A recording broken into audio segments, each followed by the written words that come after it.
Hi, ito po ang sublimation machine namin dito sa Transfer 999. Bali, 4 days namin siya nagamit and nakapag-run po kami dito ng 220 pieces.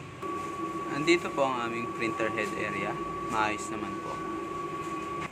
Andito naman po ang aming wiper. Ito ang aming cupping. Ganito naman po ang tamang pag-head. Ganito naman po ang tamang pag-nozzle check. Ito naman po ang aming nozzle test. Nandito naman po ang stock at unused namin ng mga inks. Kompleto naman po. Nandito naman po ang aming stocks ng mga media. Nandito naman po ang aming ink tank system. Maayos naman po. Nandito naman po ang aming waste tank. Ang last disposal po nito ay kahapon. Nandito naman po ang aming fan at ang aming heater. Working naman po sila pareho. Nandito naman po ang aming daily checklist. Nandito naman po ang aming production lab. Yun lang po. Thank you.